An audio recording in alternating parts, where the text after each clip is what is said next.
You are listening to the Wildlife Photography Podcast with Rob Reed and Josh Galicki, bringing together the love of nature and photography. Well, welcome everyone to episode 41. We're going to discuss top tips for buying camera gear. This will be an interesting episode. We've got a special guest as well with us today. Rob, how are you doing? Yeah, I'm doing good actually. Yeah, I've been getting out and about quite a lot.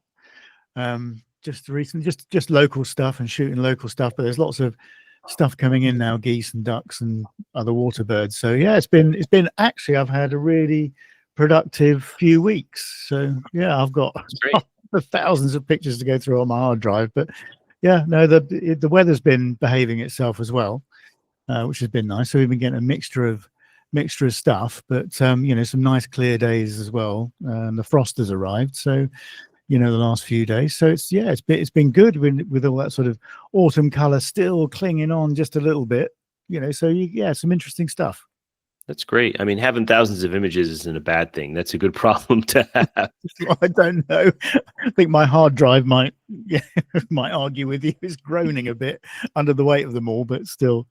Have you been getting out much? Yeah, I got out a couple times, did some fall shooting. I mean, here in the Northeast, most of the color is gone now. But the past few weeks, I've had some magical days out. Did some kayaking. I went through some swamps, got some good fall color. And I did some other things I think I was talking about in a previous episode, covered bridges, fall scenes. Yeah, it's good to mix it up a little bit. So I like to exercise my landscape eye every so often when I'm out, doesn't always have to be a bird or an animal. So that was kind of refreshing. And now we're heading into winter, so everything's fairly gray. So I see a lot more high key snowy images, hopefully in my future. Snowy as in hopefully snow, not snowy owls, but ducks are moving in.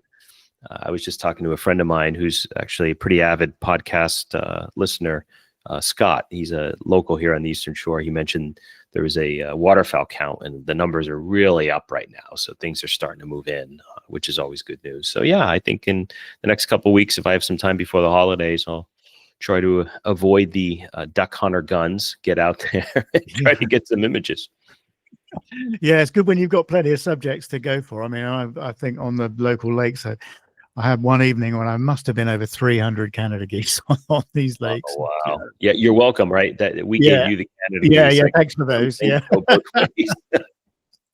They're certainly doing pretty well. Yeah. The gray squirrel and the Canada goose, I guess, are our two gifts. Don't talk to me about the gray squirrels.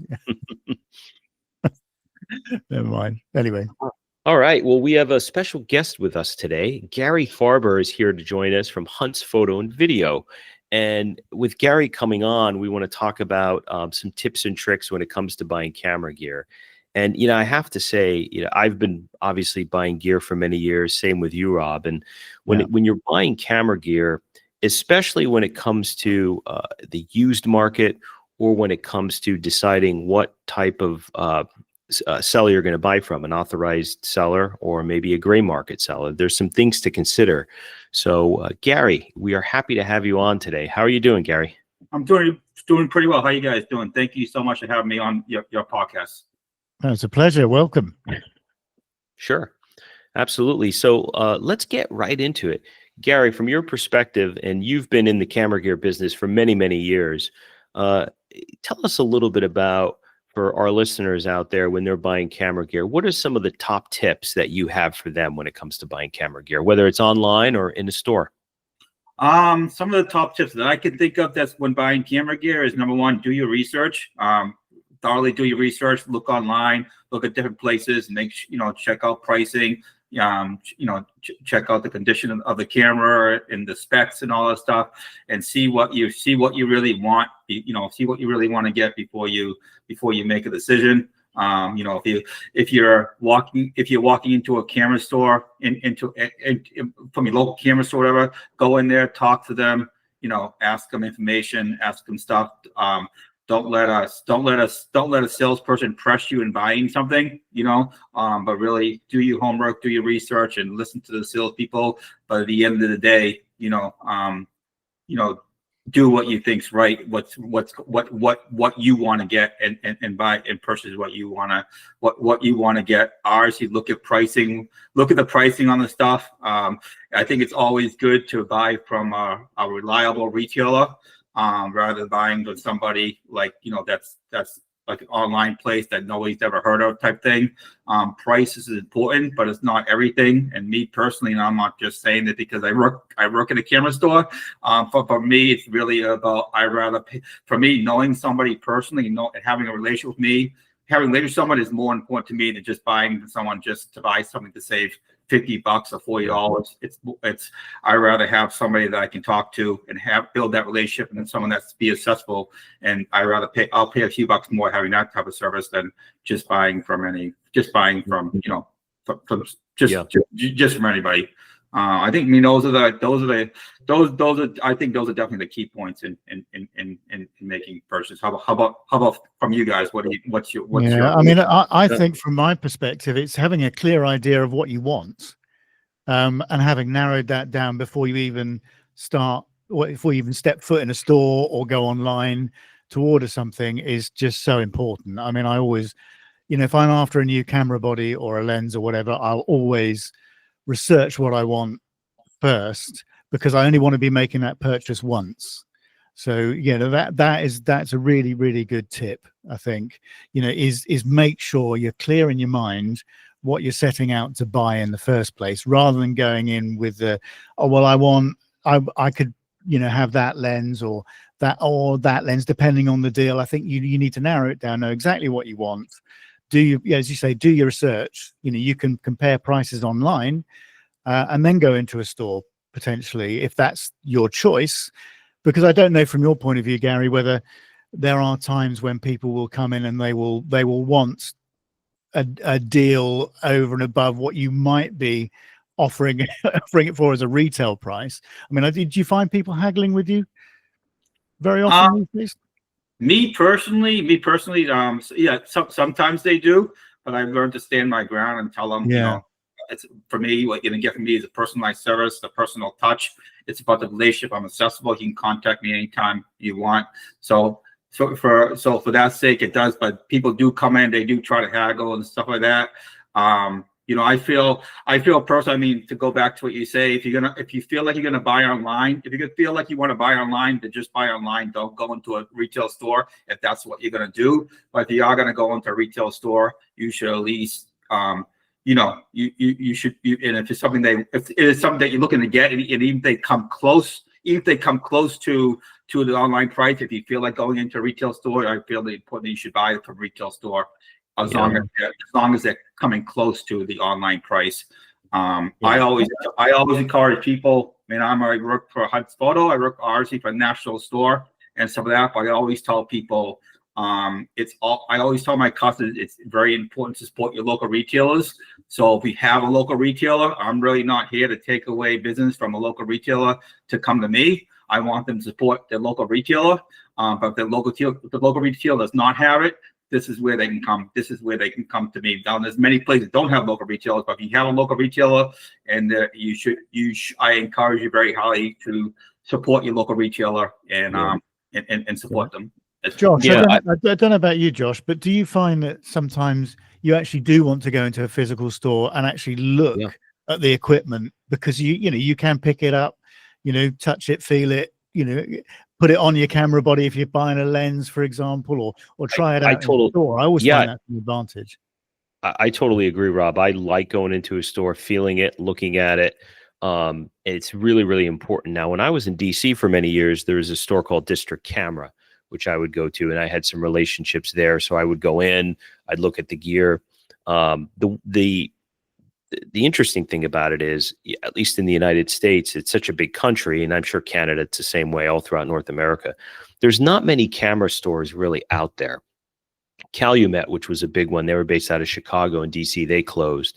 But the camera stores that I know, they're pretty much focused and set up in major metropolitan areas. So if you live in nowhere, Kansas, you're probably buying online. So back to what your question was, I totally agree. I prefer to go into a camera store. However, It's probably not accessible, at least in the way of distance and by car for most people, unless they're traveling and whatnot. Yeah, but it's a good point. luxury to have if you're close to one. What I find when it comes to buying gear, there's really two variables. If you're buying brand new gear, right?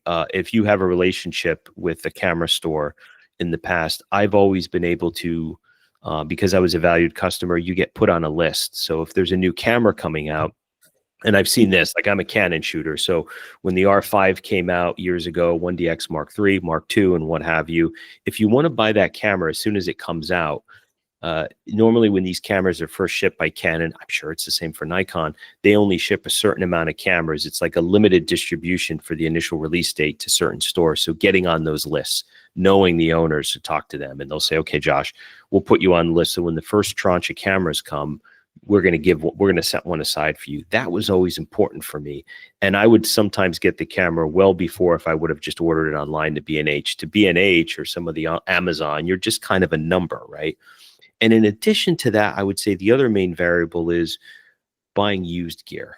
So when you're buying new gear, there are some discounts that can happen if you're buying a new camera, a new lens or whatever. But when you're buying used gear, that's where you could see, I think, a much bigger spread in terms of pricing, where there could be really good deals to have. And it depends on who you're dealing with and who the reseller is. So those are the two things that I find personally have been more advantageous for me, is negotiating used prices for gear and getting new gear set aside for me from a camera store versus just buying online. You make a really good point on used gear, actually. Yeah. Because I mean, I have to say, I will shop around online. If I want to buy new, I tend to just shop around because I'm not close to a major retailer. I'd have to go into London or somewhere like that. And that's, it's pointless me doing that unless I'm there for another specific reason, or I'm going to the photography show or something like that. That obviously happens once a year. Maybe I'll consider buying a piece of kit there, because there are often special deals that those retailers will offer at those shows. So, but generally speaking, if I want a new lens, I want a new camera body or whatever, I will shop around online and I will use a reputable online retailer.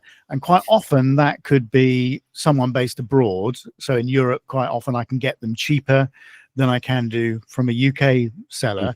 I have to wait a little bit longer for it to arrive, but I've never had any problems. And it's, it's brand new gear, so that you get the warranties and everything else, so that's fine.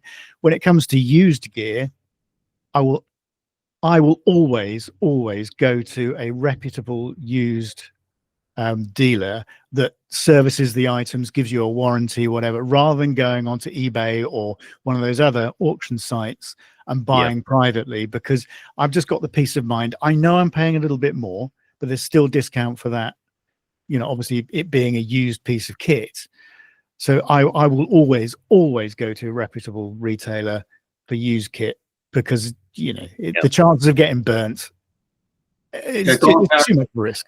Yeah. Going back to what Joshua said, I've been very fortunate over the years to build a very loyal database of customers over the last 20 years working at Hunts. But my customers know me very, very well. They've shot me a long time. So when they hear about a new announcement, a new thing, they usually send me an email. They text me and say, listen, when this, this 7D, when this R5 III comes out, put me on a list. I want to be the first one to get one. So I do usually have a running list of stuff going. And I just take the names, emails it. I forward it on to one of my salespeople, and he keeps the list going. And when it's announced, he contacts them and saying, this camera's just announced. We know, do you want to do it?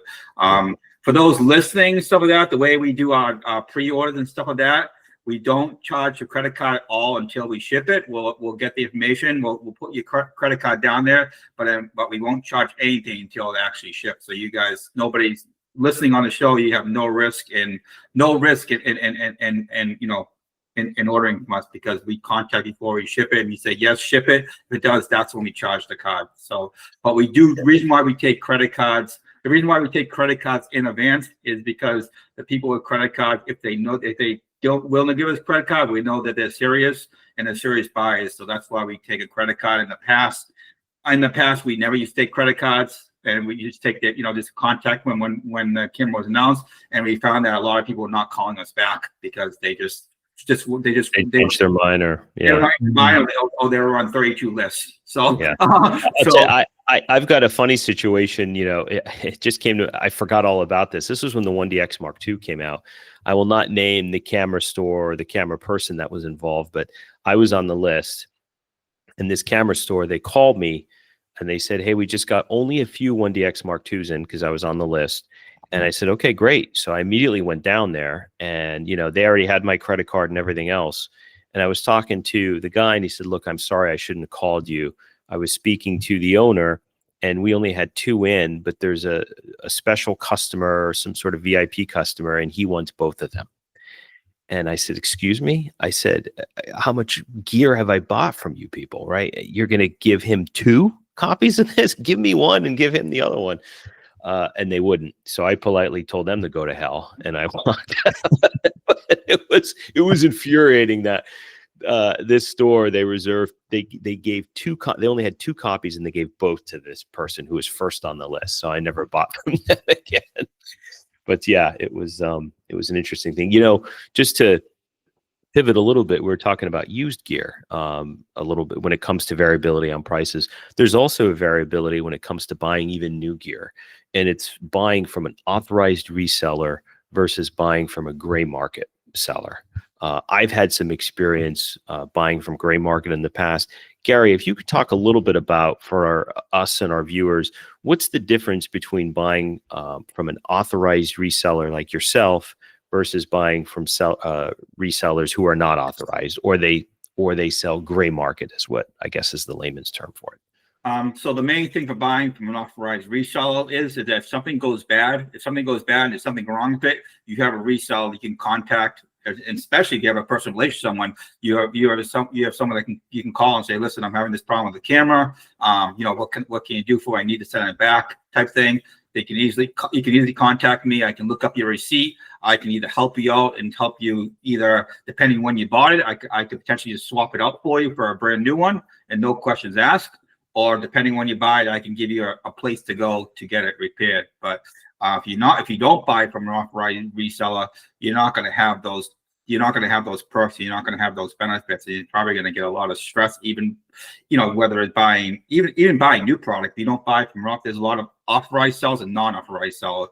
So I always encourage you, no matter what you do, whether it be new or used, or anything, you try to buy from an authorized reseller. Now, if you're buying gray market product, that means you don't have a USA warranty. So if something goes wrong with it, you're basically the camera store you bought it from is not held accountability to fix it for you, type of thing.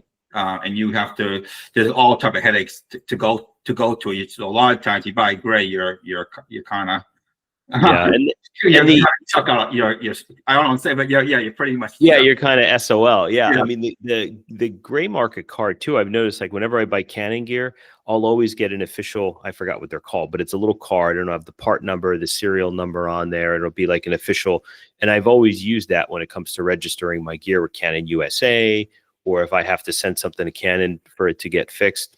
I bought a gray market camera one time. This was the 5DSR. This was that first 50 megapixel. There was a 5DS, I think, and a 5DSR, if I'm saying that correctly. Let me just look right now. But these came out probably around 2014, 2015. I was going to say, it was around about the same time as the D800, wasn't it? The Nikon D800. It was like, it was the one that was the rival to that, wasn't it? Yeah, 5DS and the 5DSR, and it was 50 megapixel. It was 5 frames a second, not a super fast camera, but people were like, okay, you can use this for portraits and print. So I was attracted to it. And I was going on a trip somewhere, and I wanted to have it. I think it was for Africa, because we were going to do some widescapes with elephants and stuff like that in Amboseli. So I didn't want to pay full price, and I found a gray market, and it was from this place. I don't even remember the name. I actually tried to find it before the conversation, but it's somewhere. It was somewhere in Bayonne, New Jersey, which is home to who's that guy who wrote Game of Thrones? George R. Martin. but it's also home to the Lucchese and the Gambino families too, which I think were more associated maybe with this outfit. So I got a deal on it, and I had the camera show up, and I had nothing but problems. It wasn't working correctly. Clear issues with it that were not user error, right? So, and also I noticed I didn't get that official card that I got, with the Canon card, with the part number, the serial number. It looked generic to me. I forgot exactly what it looked. I don't have it anymore. And I had a ton of problems with this camera, ton of problems with the outfit that sold it to me. And eventually I was able to get rid of the camera and get a refund. But clearly it was a mistake, right? If I would have just spent a couple more dollars through an authorized reseller, I wouldn't have had those problems. And probably I would have had a working camera too. So just in percentage terms, Josh, what are you talking about in terms of difference in price? I think roughly 200, 250, something like that. Not enough. So sort of, Not enough of a discount. What were those cameras? They were about what, 2-3 grand, maybe? Yeah, that was so right. You're It was talking under probably 10%, 2000, really, aren't you? something like that. Yeah. So I have a question for Josh, for you. So what made you, for $250 more, buying from an authorized reseller gray market? What was your thinking? What was your when you were buying that camera? What was your thinking behind that? Thinking about making that purchase versus Yeah. just from For me, it was just saving a couple bucks. I probably had 3 or 4 bodies at the time. And I'm like, I think, and plus I just wanted to use this camera for the trip I was going, or primarily because most wildlife, it's fast, and you don't need 50 megapixel. I wanted to do some like large prints of like elephant scapes and things from when we were in Africa. I think I was going to Kenya at the time. So it was kind of a specialized camera that I thought I wouldn't use too often after that. So I figured if I can minimize my investment a little bit and save a couple of bucks, I think that was the thought process. And certainly it was a mistake. So just for all of the listeners out there, maybe there are some gray market items you can buy and it works fine for you and you wind up saving a couple bucks, but it definitely comes with some risk. And I was exposed to it in the past. I think there's gray and grayer though, isn't there? Yeah.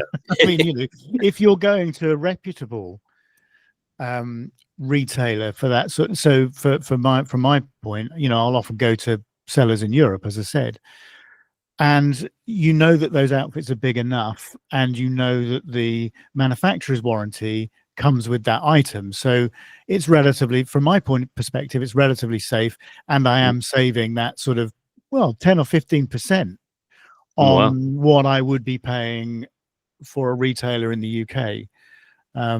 I'm not sure how much of a difference it actually makes in the US, for example, because I think the US prices, depending on what the pound to dollar exchange rate is at the time, but generally speaking, a little bit cheaper in the US anyway, in comparative terms. Yeah, I've heard that. I've never bought any. I haven't bought any gear in Europe. I don't even think I've ever bought any gear in Canada, come to think of it. But I've always heard that it can be a bit more expensive in Europe. I don't know. And if you're Japanese, I wonder if they get any deals, because a lot of this stuff is made there, right? So I wonder if the Japanese get a better price. Who knows? Yeah, but yeah, maybe find out. Going back to your thing early in the conversation, there's really, unfortunately, the internet has changed a lot of things in this industry and stuff like that. And there used to be so many camera stores, even like 20, 30 years ago. And it's really now it's come down to like one key camera store in every region. There's probably like, I don't know, maybe 30 or 40 solid camera stores left in the country now. Wow. I'm surprised there's that many, Gary. Even in the Northeast, I know there's District Camera in DC, Allen's outside of Philly, and then in New York, you have Adorama and B&H. You guys up in New England, Boston and New England, outside of that, those are the only ones I know, at least in the Northeast corridor. There might be a few more. Calumet was big in Chicago, of course. But I'm surprised there's that many stores, to be honest. It might be a little more than that, but it's come down to like there's probably other camera stores in the thing, but as far as like strong camera stores, we're gonna get the support. You're gonna get the support. They've been around a long time, farming their own business. There's really only like one camera store in each region that is like the main player. And so obviously we're a key player in the Northeast. We dominate the Northeast, in our regions type thing. But if you go up to like you go up to the Indiana area, you have Robert's Camera up in Annapolis type thing. You go down to like Michigan and stuff like that. There's I forget the name store, but there's key stores in each region that have been like the major players. Yeah, I mean, Rob, it's the same in the UK. right? Yeah, it's the same in the UK. I mean, you have to be in a major city, really. I mean, it's London or it's sort of Birmingham or Bristol, Bath and Bristol, that sort of area.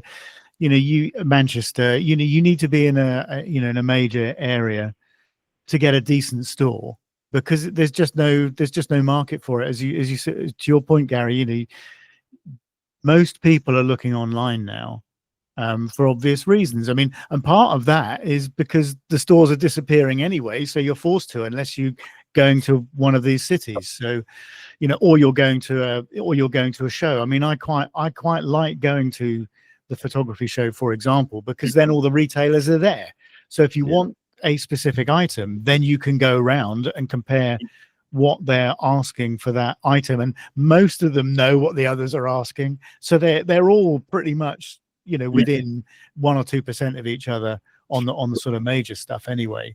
Rob, well, what shocked me in the UK really quick, I have to say, it blew my mind when Kerm and I went to Shetland. We were in Lerwick and we screwed up. We had the wrong you went to that camera store, didn't you, in Lerwick?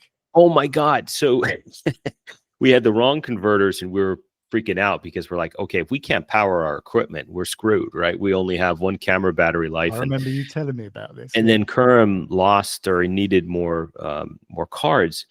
And Rebecca says, well, there's a camera store. And really? It blew my mind. In this small little town in the Shetland Islands, Lerwick. Well, Lerwick is the biggest town, but granted, just for context, it's small.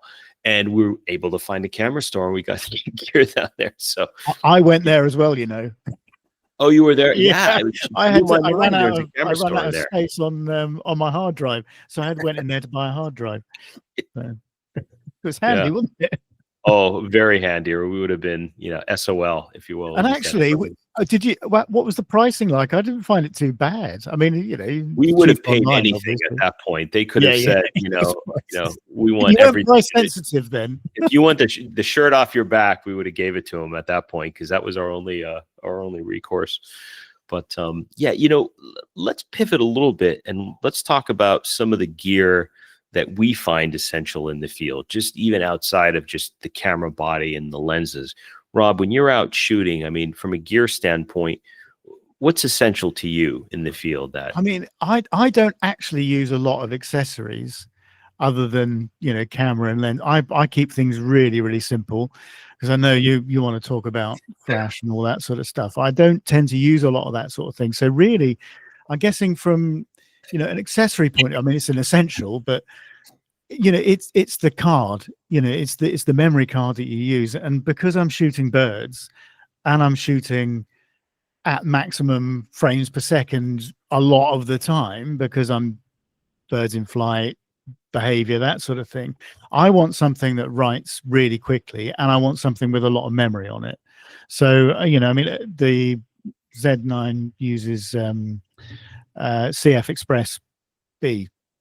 So those are the cards. The B is better. The A is kind of crappy because they don't have the amount of storage on them. It's like 128 on the A. So I mean, I've got a couple of 165 gigabyte cards generally in the Z9 with a write speed of like 1700 megabytes a second, and that's what. And I've never needed any.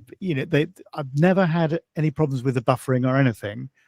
I've never run out of buffer on them. Doesn't matter how much of a sequence I shoot, it seems.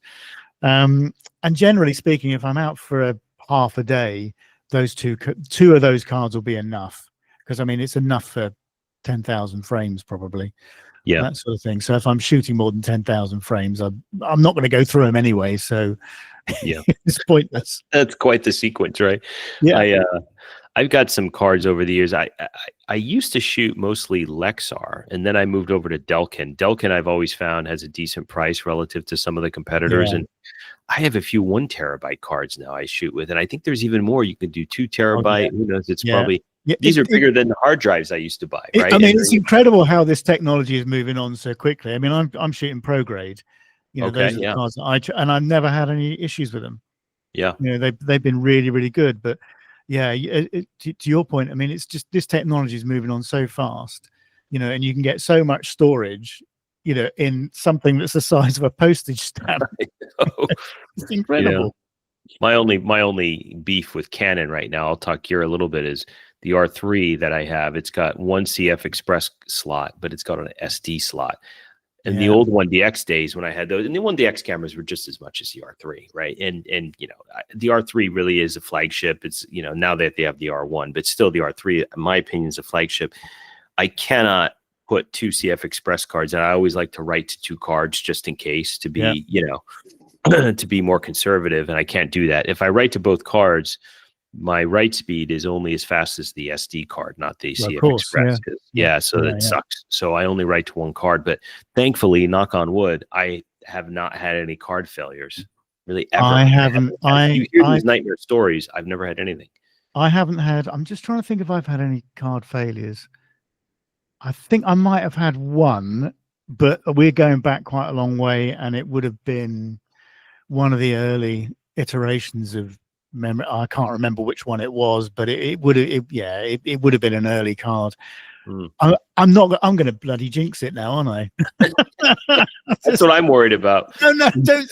I should have stopped, shouldn't I? I shouldn't have said anything. But yeah, hey, we're actually very fortunate. We have very good relationships with Delkin, Lexar, and Sandus. We do a lot of business with them, and I have their numbers. I have my reps' numbers, phone numbers. Contact them, and I can contact them at any time with any issues. And they're always there to help out my customers. They realize that our customers are important to us, and they want these memory card companies it's very important that they support the. Going back to early in the show, that it's very important that they support the local camera stores, the big regional camera stores. They want the business going there. They don't want to go into Amazon or these big giant stores. They want people buying from these regional stores. So they're very, very, all 3 of them, Lexar, Sandus, and Delkin, are very, very good to us, and their customer service is amazing, and they've been very, very good to us. That's good to know. What are the most popular cards these days for nature photographers, Gary, that you see going out the door? I mean, is there any brand that people seem to prefer these days?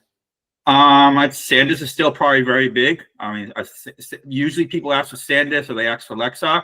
I do hear people talk about Delkin, and Delkin's a very, very good company, and very, they do good customer service, and they're very good. But people still, when they contact me, 90% of the time they're asking for Lexar or they're asking for Sandus. There's a new card on the market called, I don't know much about it yet, but it's called OWC. It's a new card company, and it's a really, really fast card. And we've been starting to carry that card too. So that's something you guys may want to look into, or people listening on the show. It's a card that you may want to look into. We do carry that line as well. But to answer your question, Lexar, Sandus are the cards that are going out the most. Okay. And as you're talking, Gary, I'm just looking. I have a few cards in front of me right now. I'm looking at the back of some of the cards, and I've noticed, like, Delkin, for whatever reason, maybe this is the reason I'm looking at them right now, they're always priced a bit more competitively than Sony cards. And the Delkin cards are made in Taiwan, while the Sony cards are made in Japan. So it might be maybe a labor differential, right, between the 2 countries, whereas Delkin can charge a little less than Sony, for instance, if they're making the cards. I was just looking at ProGrade, actually, as you were talking. Yeah, where are they? Made in Taiwan as well. Yeah, and Taiwan is huge with chips. It doesn't surprise me, right? I think when it comes to any type of computer chip and just chip technology, I know Taiwan's at the forefront there. So, but labor might be a little cheaper there. Maybe that's it. I know Nikon, for a lot of their accessories now, I think it's in Thailand now. I think a lot of their accessories, or maybe all of their manufacturing, they moved a lot of production, I think, out of Japan to Thailand. So that might give them more that might make them more competitive from a labor standpoint.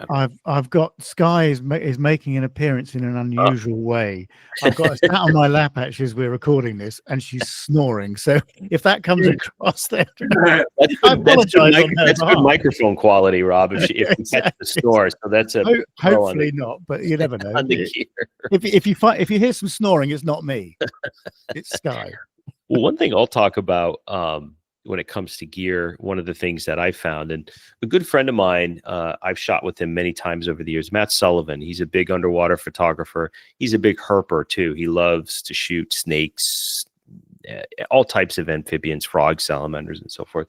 And I always used to shoot, well, primarily when I shoot birds and most things. Whenever I used flash, it would be elevated, but it would be right above my lens, right? I wouldn't shoot off-camera flash or angled flash that much. I did that for some portrait work, studio stuff if I'm taking a headshot of something, but I never really did it with wildlife. And he turned me on some years ago to this Godox flash. It's the 8200, and I bought it. And this thing is a beast.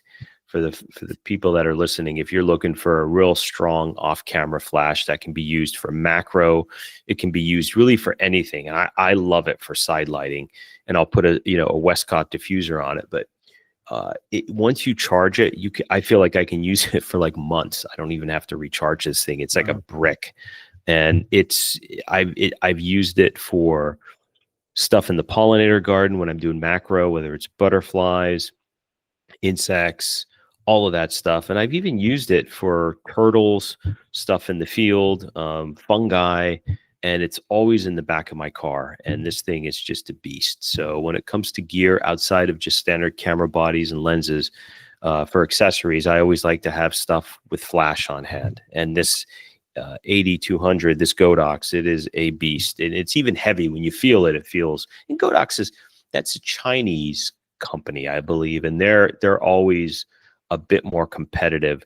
If you really want to get, I shouldn't say taken advantage of, but what I've always gotten a sense when it comes to buying flash, if I just buy Canon flashes or if you buy Nikon flashes, they are marked up, in my opinion, so exponentially when you compare them to some of these other companies like Godox, for instance. So I'll look for third-party brands when it comes to I'd agree with that because, we did this before, didn't we? We had this discussion before, I seem to remember, about that sort of thing. And I remember dropping a Canon, well, I was shooting Canon at the time, a Canon speedlight into a rock pool and crying all the way home because it was 350 quid's worth of flash. And you could get a complete set of 4 or 5 for the same sort of money if you go to one of these sort of third party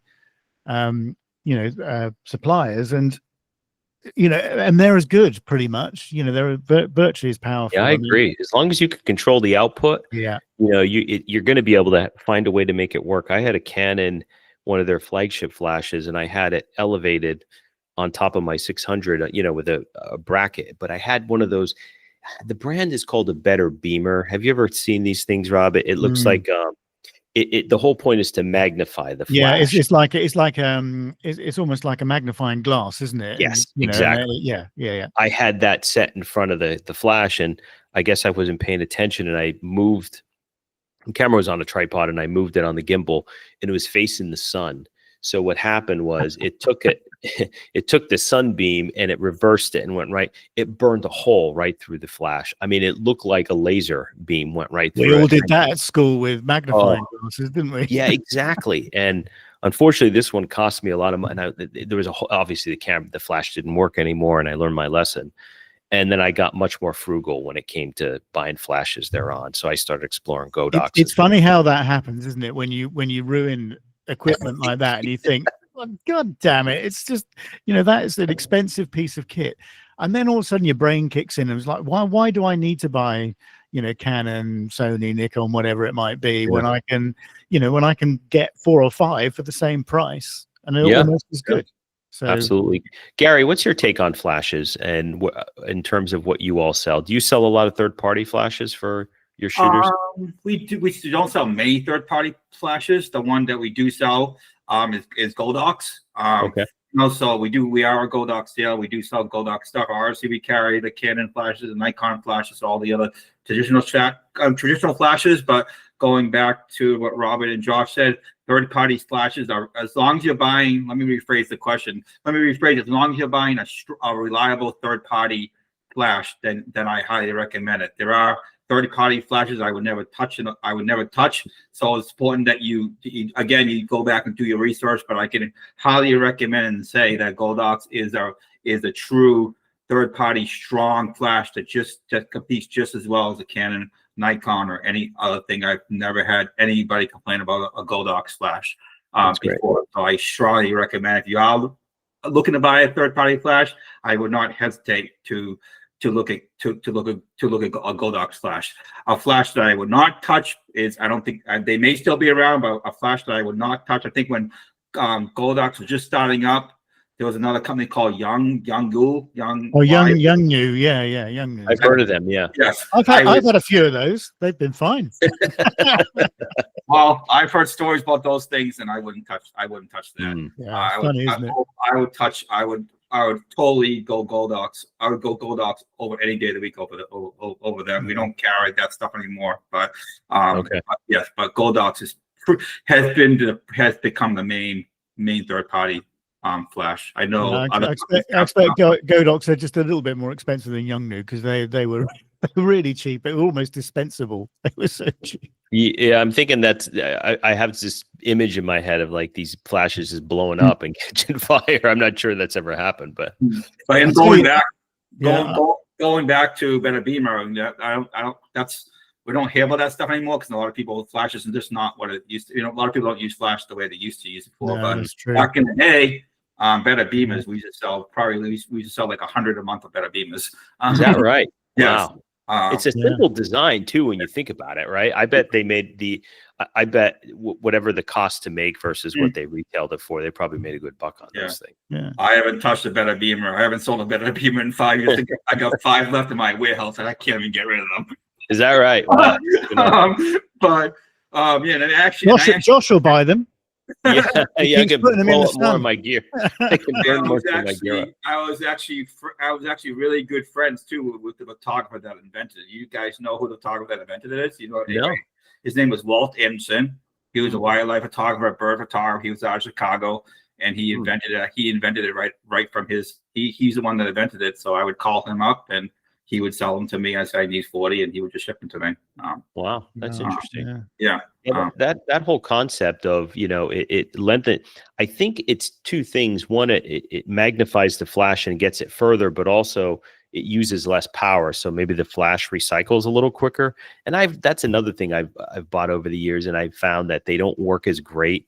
These flash, they're like power packs, and you plug them into your flash, and it's supposed to send more energy to them, and you get a quicker recycle. It's very minimal, I think, that I found over the years. Yeah, so whenever I use the flash, type of battery as well. You can get faster recycling times on the batteries. But a lot of I've had people that have bought those sorts of things, and then they've ended up catching fire because they've recycled the heat cycle that goes through them is so extreme because of the recycling times. Yeah, they ended up I move it to like a low frame rate and I'll use rechargeable batteries, put them in low frame rate, and then I'll be very deliberate. The good news is, like with the Godox, for instance, I was talking about, when I'm using that for macro or whatnot, it's just cha-chunk.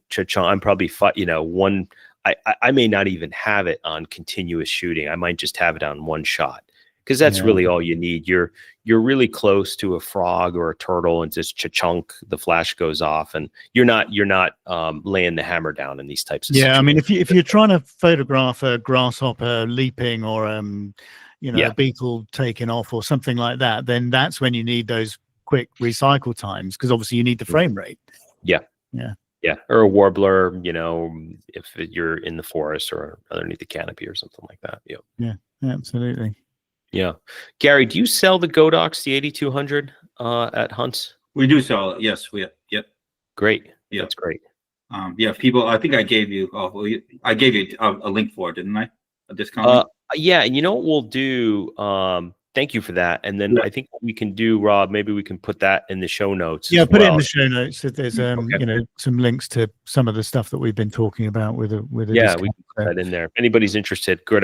In terms of an off-camera flash where you're not going to spend an exorbitant amount of money for a Canon or a Nikon or some of the major great third-party brand, I highly recommend it. And it's durable as hell. I've dropped it. I've beat the heck out of that thing. It's a brick. So yeah, it's a great flash. Yeah, I mean, this is obviously for US listeners. Yes, that's right. For US listeners. There's in the UK and Europe. So or elsewhere. Yeah. Or you could buy it somewhere else in UK and Europe. I'm sure Godox is all over there. So yeah, Yep. no, good bit of kit. Good bit of kit. I mean, how often do you use flash these days, Josh? Because I find myself less and macro, less these days. I would say macro in the garden mostly. And it's inhibiting because if I'm shooting with a telephoto or I'm shooting not macro, you have to have a tripod, you have the flash on top of it for the most part, right? If you're shooting songbirds, I used to use it primarily for songbirds, but for fill flash, not flash as a main light. I wasn't, so just a little bit of pop for color. But other than that, just the macro stuff I use it for. Yeah. It comes in really handy because you can come up with, depending upon how you position the flash, especially using off-camera side light, angled light, you can come up with some really dramatic stuff that doesn't.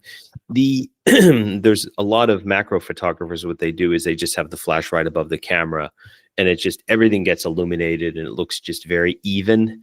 It's very flat, isn't it? Very flat. Yeah, I like a little bit more drama, and you get the drama from bringing the light in at different angles, even from the back of the animal. So if you're doing macro and doing things like fungi and that sort of stuff, those little light cubes, they're really good. The constant lighting, because you can change the color temperature on them and the intensity and everything else. So they're actually quite a good alternative as well, and they're lighter. And you can put them, around all over the place, and they've got little, standard threads underneath them, so you can put little, those little collapsible tripod things, or you can. And you're talking a smaller lights like Lunar Cube, and that sort of thing. Yeah. Yes, we have those. We have those available. Lights are not. We don't do lights anymore, but we do still do the Lunar Cube stuff. Yeah. Okay. No, so I find those really useful because they're so light as well. You don't even know you've got them in the bag. So. Yeah. Light is always good with gear. What type of macro stuff do you do? Do you do like critters stuff? Do you do general stuff? What type of macro stuff do you actually? If I'm doing macros, generally things like plants or fungi. Sometimes I will do insects, but yeah, plants, fungi, that sort of thing. Generally, things that don't run away.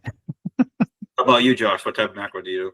I'll do snakes, frogs, salamanders, reptiles, amphibians. And now, because I've planted this pollinator garden in my property that seems to expand every year because I keep buying crap for it. I get all kinds of cool butterflies, moths, insects, bees. So I do a lot of macro in there as well. And it's close to the house, so it's convenient. I have my setup in the warmer months. I have my setup on the porch, and I just leave it there. So when I wake up in the morning, I'll just grab it, walk around, see what's there, and just shoot. So it's pretty easy. It's pretty convenient. Nice. I actually just formed a new group chat. It's for macro photography, and the chat is geared towards sharing work of just like bugs, insects, snakes, reptile, all type of things. So I just formed it. I just formed it just recently. But that's great. I mean, it's a whole. And macro is getting, I think, bigger and bigger too. I find, especially over the years, there seems to be a lot more macro photographers.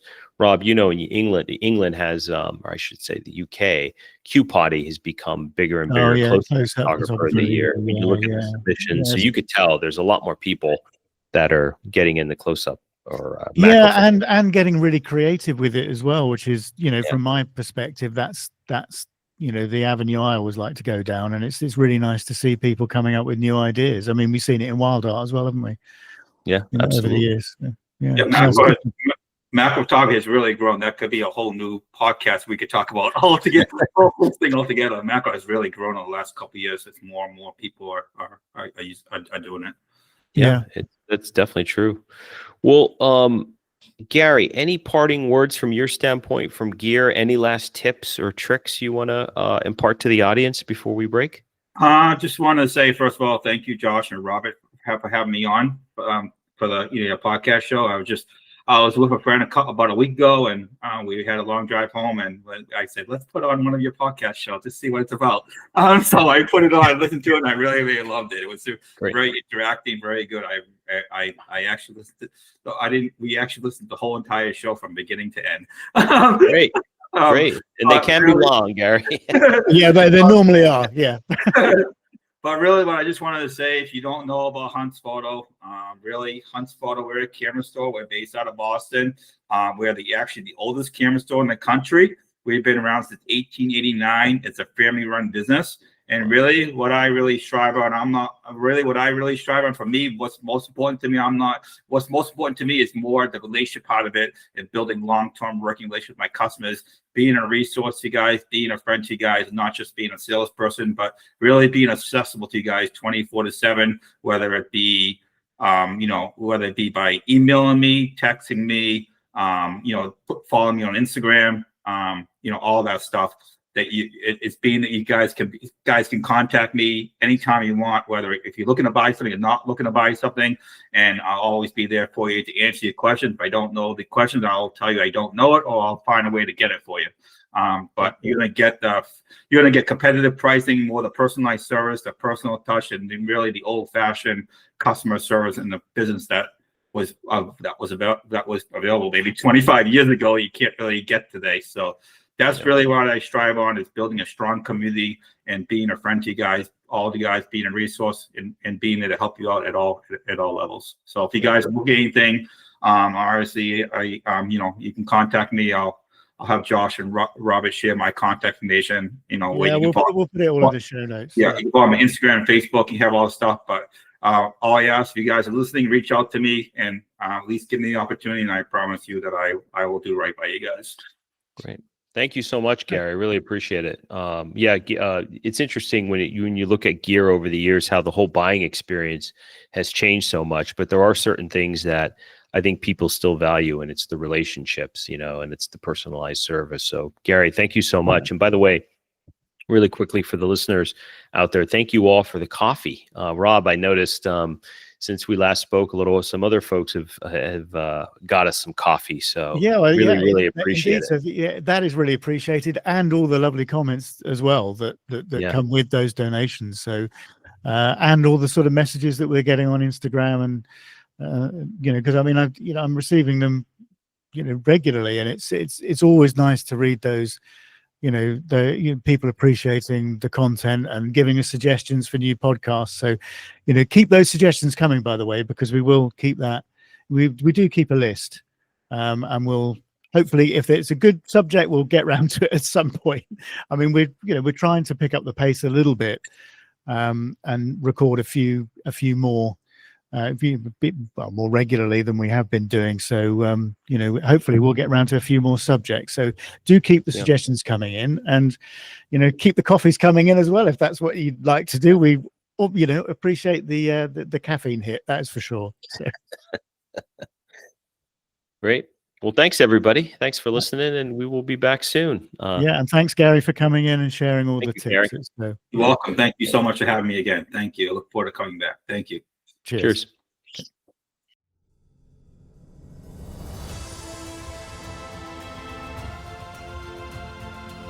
You have been listening to the Wildlife Photography Podcast. If you have enjoyed the content, then please help us to spread the word by sharing a link on your social media platforms, giving us a like, and leaving us a comment. See you all again next time.